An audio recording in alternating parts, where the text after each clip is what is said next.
All right.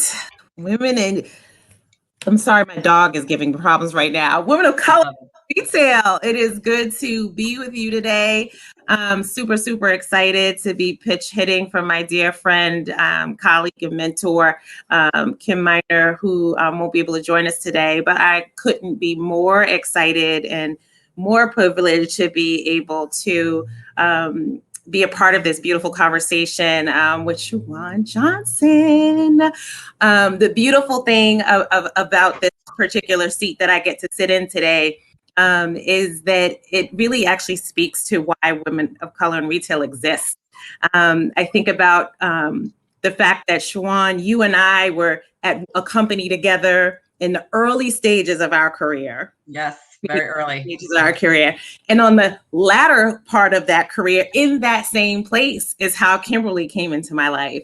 And I've always told this story that I remember when she entered the building to interview, that I happened to be passing by and I saw her at the elevator. And I was just like, oh my goodness, the new VP looks just like me. And I remember what that meant to me then and still does now. So I couldn't be more proud of how you've grown in your career.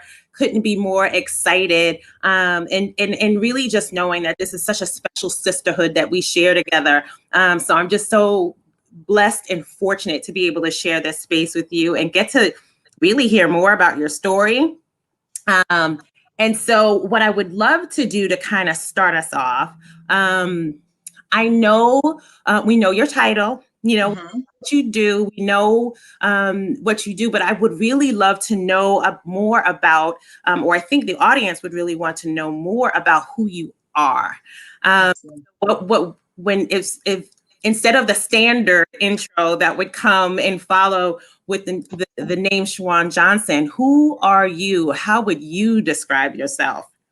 Oh my God, that's such a good question, Jasmine. And I'm so happy to be here with you. And I wish I could see everyone that's joined, but I'm looking forward to this conversation.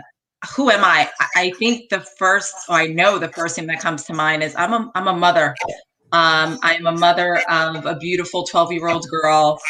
Have an amazing husband. I am a daughter. Family means everything to me, and I'm a Black woman, and those are important things to me. That obviously work is important, but it doesn't define me. Those are the things that fill me up as a person. Many other things as well, but if you ask me, the first thing I would say is I'm a mother. That's the most important job I have. I love that. I love that. And you said something that is so important, that I learned, I would say, maybe a good 15 years ago now, is that my title doesn't define me.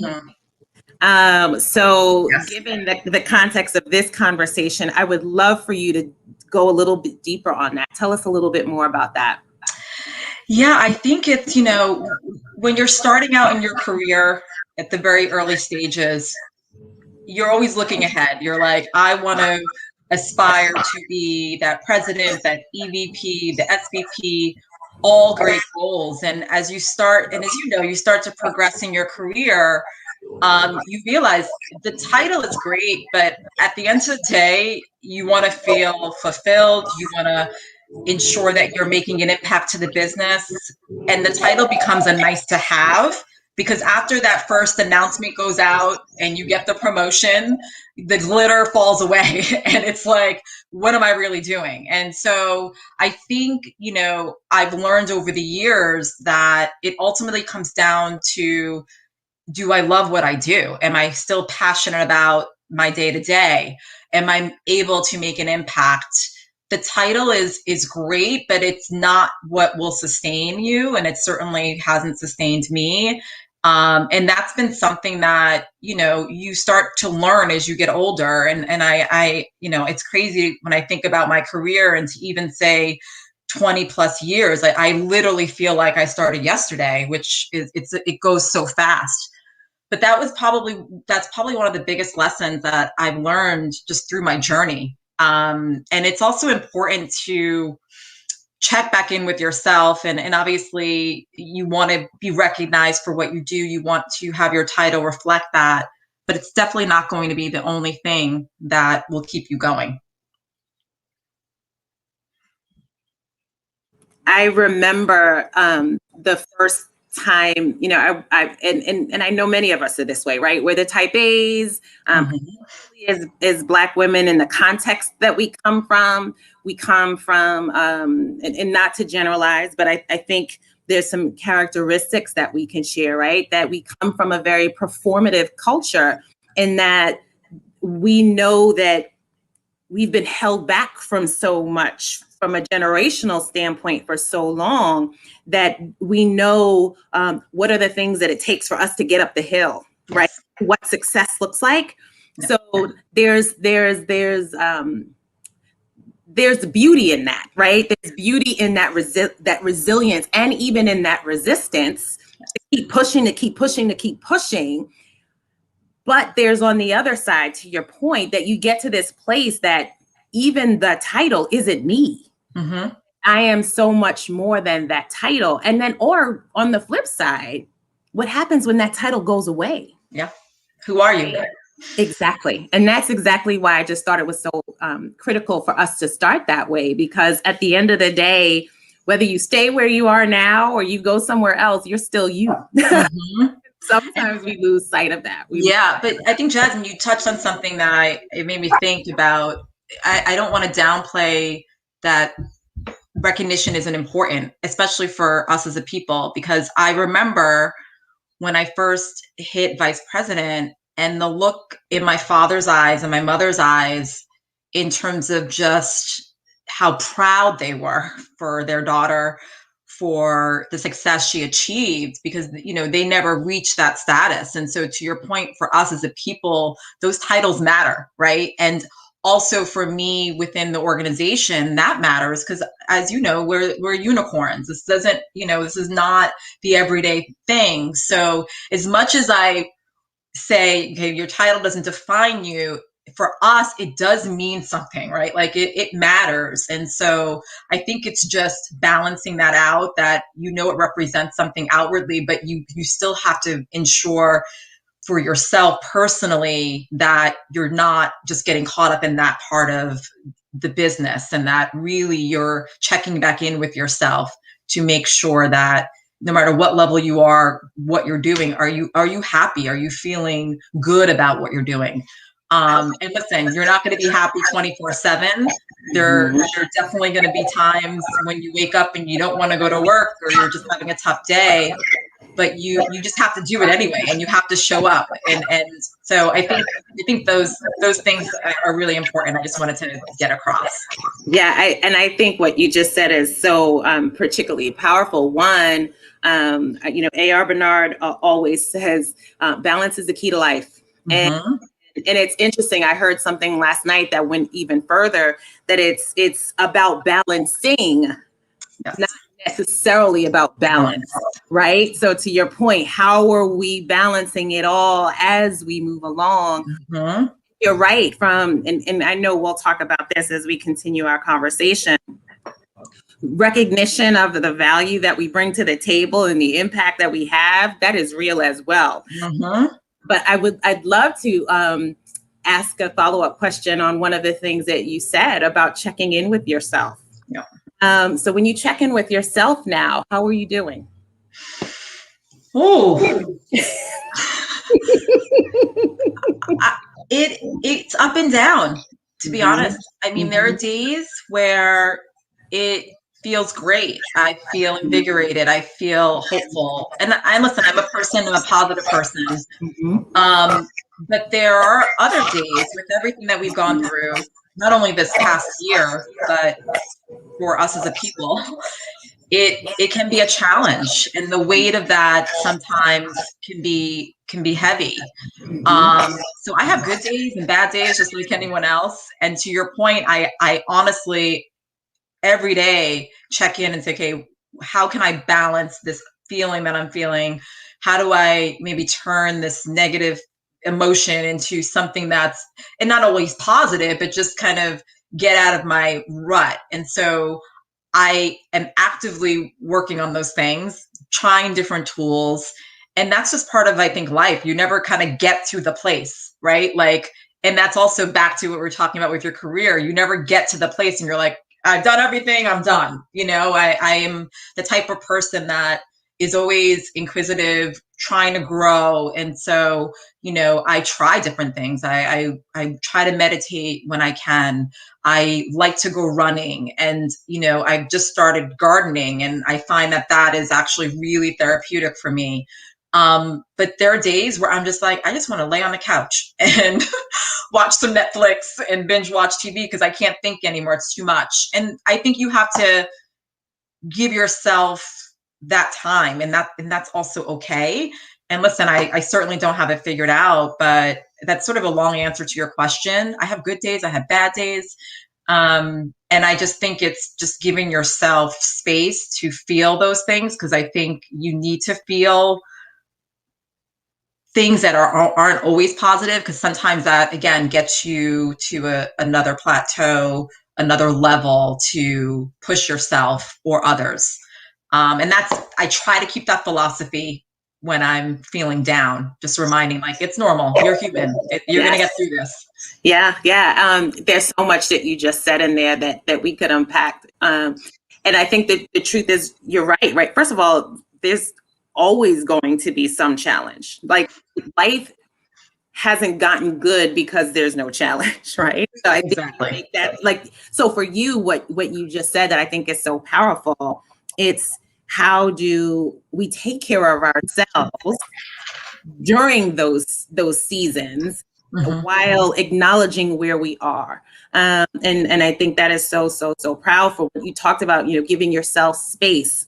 I always like to talk about giving ourselves grace and being self-compassionate. And what I also love what you talked about are the actual practices that you are doing to take care and nurture yourself. And I think particularly in the Black superwoman, world that we operate in, having practices that take care of ourselves and nurture ourselves. And I love that you just said gardening. You will for real laugh at me. I literally just created an indoor garden as a part of a mentorship program that I am. There has not been one shoot yet. I'm a little nervous. I don't know that I've killed things, but like, I got my hands in the dirt last week. So good for you.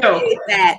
And meditation is a practice that I use as well, along with yoga. So I just love what you just shared, that even sometimes you just need to sit on that couch, and taking good care of you, because only you've got. So thank you for modeling that. I would love to pivot to build on something else you talked about. You talked about your passion. So tell us a little bit more about that passion. And, I know we've both been in this career for over 2 decades, approaching 3. And passion must drive that. So I'd love for you to just talk about, if you had to kind of describe or tell a story around your passion, what does that look like for you? That's such a good question, Jasmine. I think, I actually will start sort of with the story of, like, why did I even decide to get into this business? Because I think it explains sort of the way that I approach things. And, I was a business major at the University of North Carolina at Chapel Hill, UNC, go Tar Heels. And although I was a business major, because I was always interested in business and sort of unpacking strategy, I just had this love of fashion. It sounds sort of trite, but it was like I was obsessed with clothing, magazines, imagery. But I knew I didn't want to be a designer, because as much as I loved fashion, I was really curious around, okay, how do things show up in store? Who decided that? Why is that presentation bigger than the other? I was asking these questions, actually not even knowing that was a job. And I called my father, I think it was like my sophomore year, because I was looking for internships. I had interned at various places, but just nothing that clicked. And I just said to my dad, I'm struggling. I'm a business major. All my friends are going to investment banks for the summer. I can't even imagine doing that. That just doesn't seem exciting to me. And just luckily enough, he had met a gentleman who he had worked with, who heard about this organization called BRAG, Black Retail Action Group. And that organization was looking for interns for the summer. And when I said, what is BRAG, Black Retail Action Group? And I read up on it, I literally, my body, I had a reaction. I was like, this is everything I wanted and didn't know I wanted.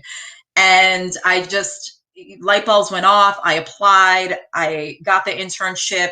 That summer really changed my life, because it was an opportunity for me to pull all the things that I was sort of like oscillating in my head. Like, what is this thing that I'm thinking I might want to do? Don't have a name for it. It finally came to me. I was like, oh, that's a buyer. That's a merchant. Okay, what does it mean to be in store operations? What is allocation? Like, I just was putting all these pieces together through that opportunity, and literally my passion exploded from there. It sounds cliche, but from that summer on, it was so clear to me that I had to get into this business.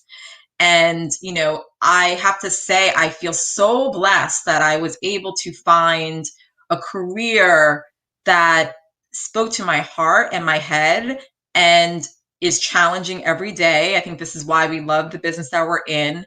No day is the same. And I still, to this day, when I'm working, with our design team, when I'm sitting with my merchants and we're strategizing and looking at how to, build the business a different way, I am like a kid in a candy store. Like, I love it. And it's the moment I lose that, then I'm like, okay, maybe I need to move on. But I'm still very much excited when we uncover a new opportunity or we're given a new challenge. And I know that doesn't happen to everyone. And listen, some days I'm working and I'm like, it's too difficult. Don't get me wrong. But at the end of the day, I still get that spark. I still get excited when we're launching a new season or we're walking a floor set with our visual team. And so I really feel blessed that I found something that I truly love, and have loved for a really long time, which is interesting. Yeah, yeah. It's so funny because our stories are literally almost identical. The only difference is that I was Syracuse.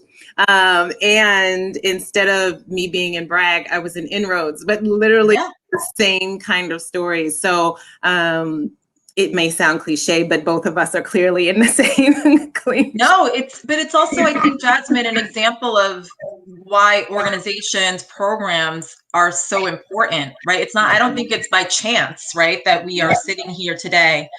And without Bragg, without an organization like Inroads, without these platforms, we need, we know things aren't even. It's not an even playing field. And I feel without that Bragg experience, without them giving me the opportunity to get in front of a lot of recruiters, I was able to create a lot of relationships, even with companies that I didn't ultimately work for, but it opened the door, like it cracked the door open. And then I kicked it down, but without that door kind of I don't know if I would have broke through. Yeah, there was the pipeline. The pipeline was there. And so, we're about halfway through our interview, and I think it's a good time to actually pivot. So you're the head of merchandising and design at Tommy. I'm the head of the direct-to-consumer business at Reebok. We've clearly had our past that we've had to push through to be able to get here. But let's talk about the path that we've left behind us. And the trailblazing that we're doing for those that come behind us. And how are we paying it forward, right? And I know both of us share a particular passion around diversity, equity, and inclusion. I'm sure one day we will just have a separate conversation just to trade notes on that. But given the context of this group that we're gathered with, I would love one, if you shared just what that journey has been for you, not just maybe today, or what allowed you to be able to become this voice for diversity, equity, and inclusion at Tommy today. What had to take place before? And then what gave you, where did you find it in you to be able to lead and do what you're doing now? Yeah, listen, I would say that my experience in who I am and just being honest and open about the opportunities that I've seen. And I'm lucky enough to be a senior advisor for our African American BRG at PVH. And we have such an amazing team, and I will not take any credit. Literally, they've done so much and are still leading the way in so many ways. I've been fortunate enough to help guide and to be a real, I think, sounding board for them. And also just based on my experience and where I sit, I think it always comes back to what's your truth and what can you help shine a light on. And for me, the biggest opportunity that I see within not only our organization, but the industry at large, and even just as we were talking about Bragg, is the pipeline, is really ensuring that there are more people of color who are coming through, but also stay and rise, because that, I think, is the most important thing. And so, to your question, Jasmine, I see it, it's a passion of mine. I see that the importance of just making sure that it's clear to everyone. When you do get to a certain level, it comes with responsibilities. It comes with that responsibility of having that voice, but also serving as someone that it is giving opportunities to other people who are coming up, sponsoring people, building them up, giving them the opportunity. And so I just see it as like, I feel lucky to be where I am. And so now it's like, okay, what can I do to help? What can I do to continue to build momentum? Because it's going to take a village, and it's not just going to be the moment everyone's focused on it. It's what are you doing when no one's watching? Like, what are the things that you're doing? How are you making those connections? Are you bringing resumes to HR? Are you, just talking to a young student, giving them advice on how to navigate things? So I really try to do what I can. It's not always in the spotlight, but I realize, and I think we know this, the most important things that happen are when no one's watching. It's the friend of the friend, which is honestly how I ended up learning about Bragg. It was my dad having a conversation with someone. So many of these things happen that way. And I've realized, like, oh, I need to be more intentional around, I actually I'll bring your resume to HR. Don't worry. I will talk to them about how great you are. Your daughter's looking for an internship. We have a great internship program. Have her give me her info. Like, I'm really clear about, I sit in a certain position. It's my responsibility to do these things, because that could be the turning point to someone's career, or getting someone in the door, in the door, just like it was for me. And so that doesn't fall lightly on me. I really try to think about that. And to me, I don't want to be performative. I don't need to be, running the diversity and inclusion group. We actually have a really strong I&D group at PVH, and, I'm there to support and help and advise. But, we talked about this the other day. It's like, I still have a job, right? My job is to run the business. And so I really try, and I'm not always good at it. It's like, you need to balance that, like how much you want to give and you want to see programs and things develop, but at the same time, we're here. I was hired to drive the business and hit an ROI and a margin, and so I have to continue to make sure that that's obviously my focus as well. Yeah, and you're so spot on, right? That, particularly as I lead change management under United Against Racism in my company, also know that my business better be on fire at the same time. Of course. Right. It's a both and. Yes, exactly. For sure. You know, I want to be mindful, right, of the intersectionality of our conversation, right? Mm-hmm. We're talking about not just women, but women of color in the industry, that there are tons of women, but not necessarily women in leadership.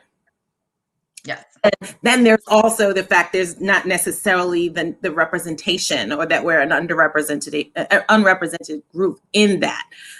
But I also want to be sensitive to the fact that you and I both happen to work in environments where we can lean into the conversation, that our leaders are aware, and have a sensitivity around diversity, equity, and inclusion. And there are many places who do not. So I would, and I know we talked about this the other day too, but I would love if there's any advice that you might offer to maybe someone whose company hasn't got on board yet. And what might they be able to do from the location and the position that they're in, the seat that they're in? What might they be able to do to make a difference? Yeah, I think that, I think you have to ask yourself what's important. There's so many things to tackle. It can become overwhelming. Like it might seem like you really can't do it all on your own. And so if you're someone in a company that it's not a key initiative, I think the first thing you should do is actually check in with the organization and say, are there plans to do something? Ask the question and see if that sparks something in you. Again, like I think you have to really be careful. You can't take everything on your own. But what I would also say, let's just say the company says, I have no plans, we are not doing this. What you can do is galvanize, yourself, create a group of your peers, send out an email. Like, can we meet every month just to talk about what's happening in the company, to share stories, be a support system for each other. I think it doesn't have to be these huge, sweeping corporate initiatives that drive change. It's actually in the little moments. It's the relationship building. It's having someone to talk to offer advice, or to just have a safe space. And so I think that's really important. I don't think it has to be big. It could be creating a coffee talk every month, where people just come and have a place to develop relationships. And then from there, it probably will start growing. And quite frankly, then the company will start to notice. I'm sure of it. So that would be the way I would think about going about it. If you work for an organization where it might not be a key initiative, first check in and see if it is. And obviously it should be, I would hope. But if you don't get the answer you want, first you have to ask, is this an organization that aligns with my values? Is that okay with me? Because I love working here. That's to everyone on their own to decide. And if it's a place you want to stay, then you can galvanize in a very small way. It doesn't have to be huge, and just take it from there. Yeah, I think that's such incredibly good advice, because I do think this is an interesting inflection point that we're in. And, like I said, we're fortunate that we're at a place where we can be a part of affecting change. But a change can also be galvanizing community. Right. Yes. And I can tell you that in the aftermath of the murder of Daunte Wright, just being able to gather, to offer a space for people of color to gather, to be able to lament and grieve together. Yep. At work, right? Yes. That in and of itself was so powerful because one, it said, this is not business as usual today. To your point, I'm checking in with myself and I'm saying I'm not okay. And more importantly, we can come and find strength together, because we're all sitting here in this space of feeling like I don't even understand how I'm going to walk out the door tomorrow, but we find strength from being together. So I think what you just said is so, so powerful that we sometimes get caught up in whatever the corporate initiative is, Yes. and we don't realize how powerful we are just by reaching out to one other person, two other people that look like me, and we can hold space for each other together. So thank you so much for that example. What I do want to say before we move on, because we could be talking like this for but I do want to give the audience opportunity if they have any particular questions that they'd have for Shawuan. We'll stop for those in a few more moments, but just kind of get your questions queued up into the chat, and we'll be able to answer as many as we can as time permits. So now that I got that commercial out. You're so good at this. I feel like a second career happening here. We'll have to see. Okay. But I will say though, I think one of the things that I've been thinking about, in our conversation together, I was thinking about the lessons we've learned. And it's funny. I when I think about you in particular, I think about those two young girls that I can really remember like being on an elevator with you, but we were in different divisions. So we were all doing our own separate thing, but just literally being in an elevator with another brown girl that looked just like me, but also thinking about the missed opportunity perhaps, right, of connecting even way back then. Like, not just more than I see you, but what would have happened had we connected back then, right? And I think that's just a part of the lesson of growing. Like life is just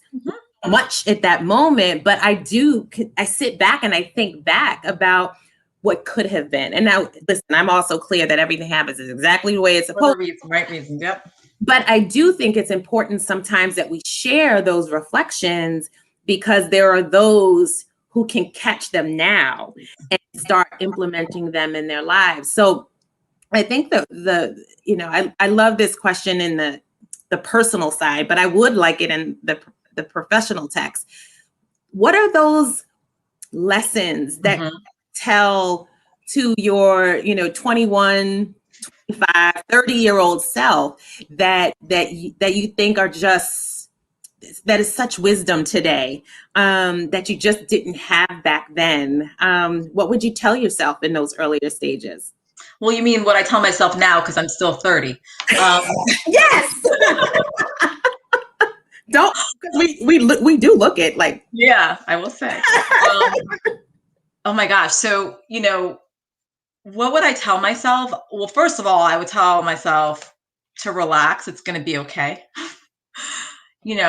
As you said before, we're very similar, type A. When I graduated, I was so anxious to succeed and to prove myself. And those are great things, but, I think it's like, it's going to be okay and we'll all work out.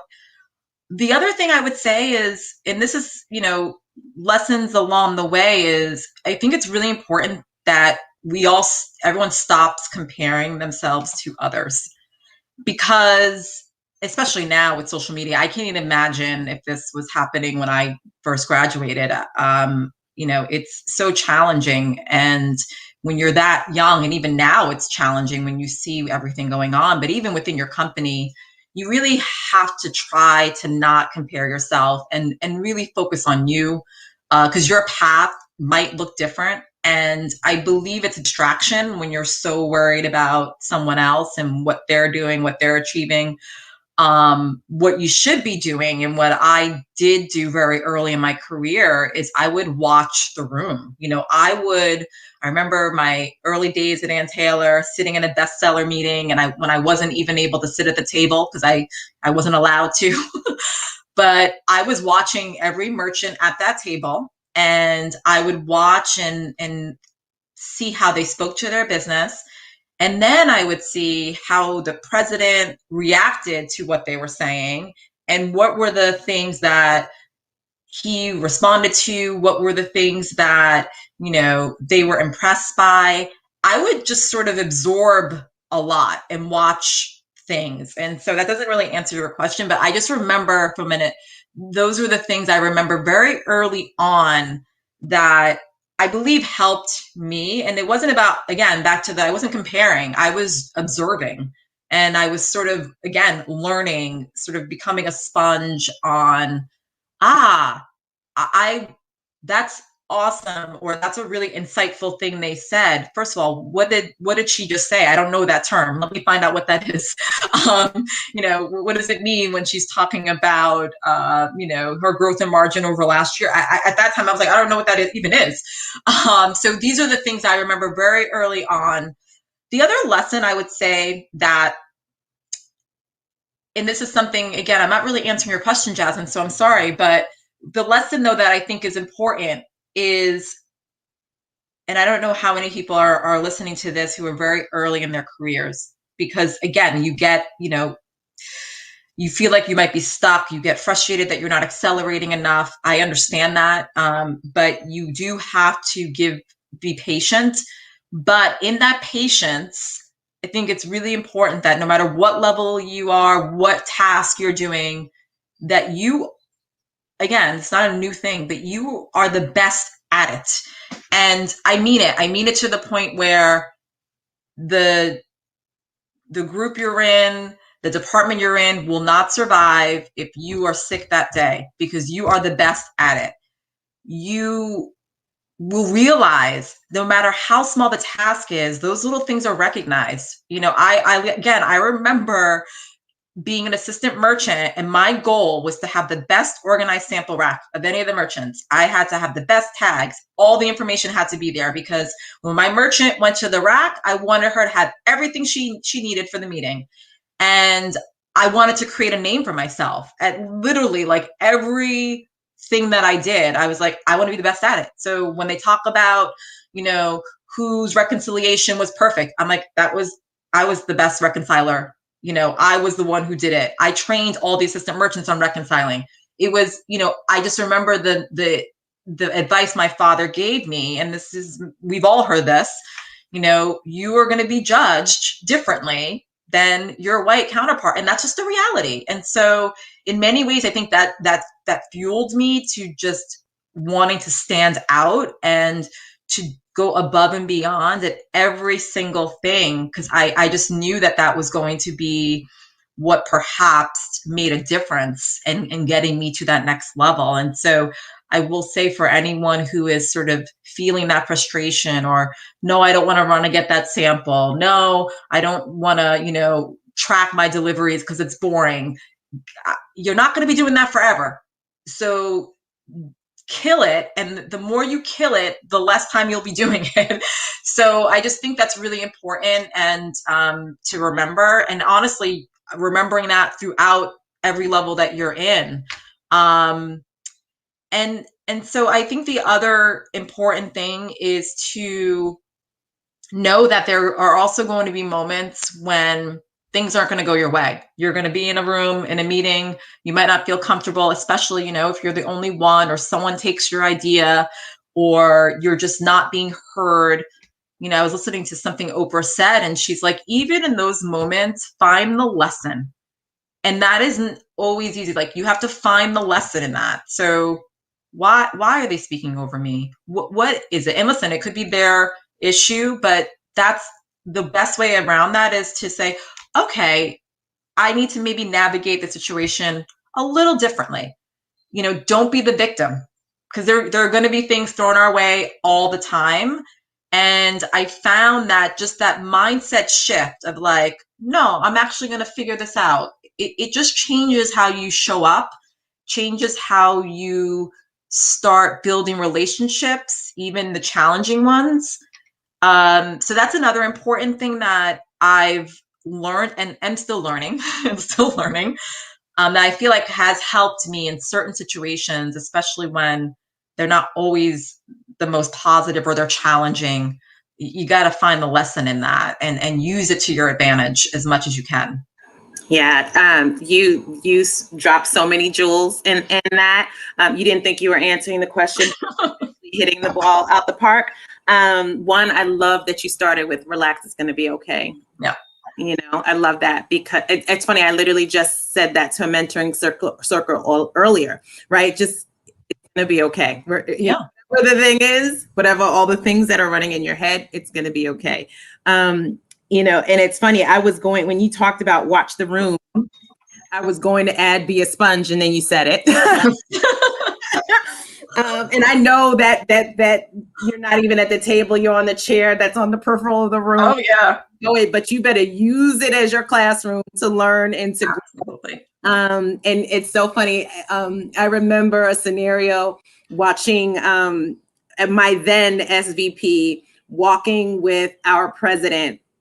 Literally, she had something she needed to tell her. And I remember watching her get on an elevator with her, walk out the building, out in the street, delivering her agenda. He was like, oh no, I need these 5 minutes, and I don't care that you're late. I'm going to walk with you. Right. That stayed with me. I remember, fast forward, that same SVP, when she became my EVP and I needed to get on her calendar, you best believe I remember needing to get on her calendar, and I walked with her right down that elevator, that building, to say whatever I needed to say. So so right on watching the room and being and observing and finding the strengths in other people around you and what inspires you and what resonates with you to figure out how you kind of make your own version of it. I think you're so right. And being patient with ourselves and offering ourselves grace, but at the same time being our best advocate, right, for our own selves, and making ourselves an expert in our field. That is so right. It's interesting, kind of the challenges that we're facing in terms of our careers. I think the one thing that where I am in my career, and I'd love to hear maybe your stories around it, literally got off a conversation about this, is this place of relationship building and advocacy and sponsorship. And I think that is the critical place that those of us who have been around for a while know that there's still much more to give, because we're probably underutilized, undervalued, and maybe also underpaid. How do we navigate those relationships well? So I'd just love to hear maybe really, relationships that worked really well for you, sponsorships that worked really well for you, or maybe some tips on how we can cultivate those kinds of relationships.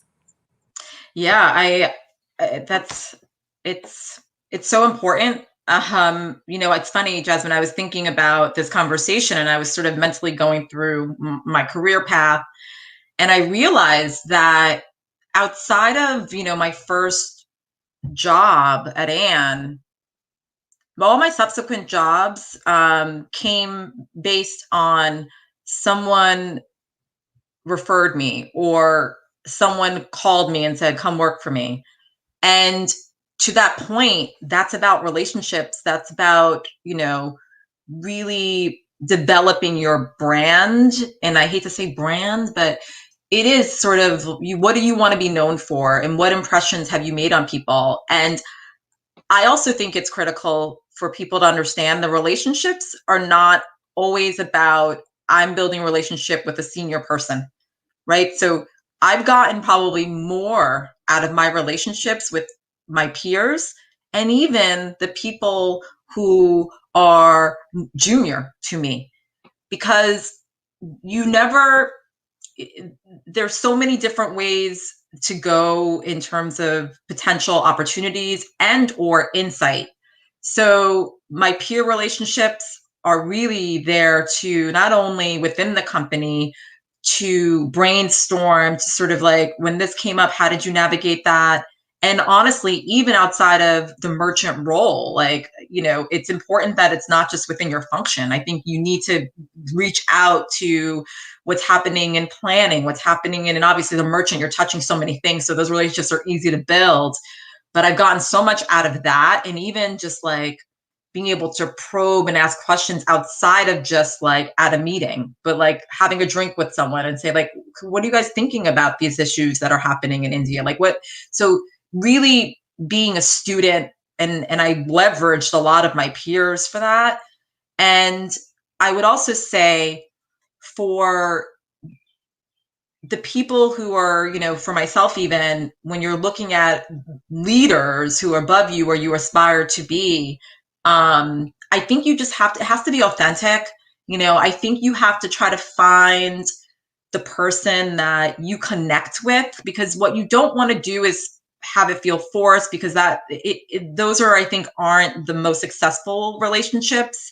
And oftentimes, and sometimes it will require you to be really, how do I say this? Yeah, I think just really focused on getting on that person's calendar, because especially when you're dealing with someone who's super busy, who's crazy with what's going on, you have to try to figure out, okay, what works for them. Is it, would you prefer just a quick coffee, or can I give you a call? And also it could be like a specific problem that you might have that you want to have a thought leader on. Because I also find, and I've seen this happen when people say, "Oh, would you mind mentoring me?" That's a tough thing. It's very difficult to create a relationship that way. Versus, I love what you said in that meeting. Can we talk more about that? That's someone mentoring you. You don't have to ask them to mentor you, right? So like, I think those are just, ways to approach relationships that I think are more authentic and have helped me in terms of maintaining them. And sometimes I have conversations with someone every week, or I might not talk to them in a month, and that's okay. I think it's trying to make sure that they're organic, that they are, in a way that where you have that connection. And so those are the things that I think are really important. And what I've responded to, when I've started to, where people might have reached out to me, or I'm reaching out to others. And certainly as you move up in your career and you're in the industry long enough, you get to know people. And I think it's also important that you're checking in even when you're leaving a company and moving on, because you never know. This industry it's small. We always say that, but it's really small. And so I think it's really important as you move on up to a place that you stay connected to the people that were there, and that you also realize that even though you're leaving that company, that's often going to come back to you in some way, whether it's that person now joined your company, or you're interviewing for another role and someone else is speaking on your behalf. So it's small. It's literally small. And so I think it's really important to keep that in mind. Yeah. Yeah, you're so right. Relationships matter. They really, really matter. And I think we both know, don't burn bridges, right? Yeah. Because you can't cross back over on this other side. We have 2 minutes left. And I would love just to offer you that space. If there's, anything, any final thoughts that you have. I will say there was one question. I think you just manage apparel. I don't know if you do have licensing pieces. There's a specific question about Tommy Furniture. Yeah, I don't drive that business, so I oversee merchandising for apparel and accessories. We buy from the licensees, but I don't manage that business. Okay. I just wanted to be able to answer that question. Yes. But yeah, so in our minute left, any closing remarks?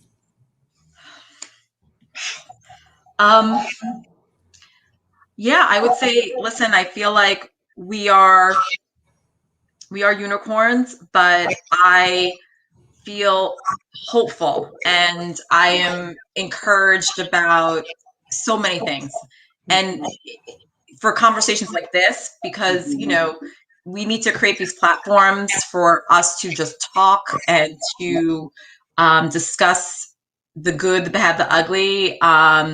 And I see that there are more platforms like this. I see them officially, unofficially. I'm encouraged about the conversations that are happening within my company, and not only the conversations, but the actions that are happening. But we also can't get, we can't rest on our laurels. We have to keep pushing. And I want to say to everyone out there that you will have good days, bad days, but ultimately you need to really align your passion and your purpose. And that might be what you do for work, but it also might not be your work. And that's okay. I think sometimes we think work has to feed us and all of us. And again, I will quote Oprah again, because clearly she's like my best friend in my head. But, your work is actually the thing that you're doing on the way to become who you really are. And I think that reminder, and I have to remind myself all the time as well, that your work isn't who you are, right? It is part of what you do. And you are really lucky if what you do every day aligns to your passion and feeds you as a person, but it can't be everything to you. So really develop your whole self, because you will need to fill yourself up.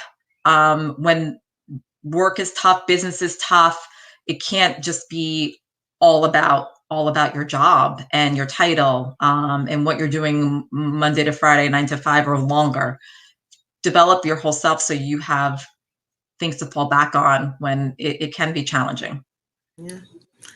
Well, I think there's no better way to end other than hope and encourage in being our whole selves. Thank you so much, Shawuan.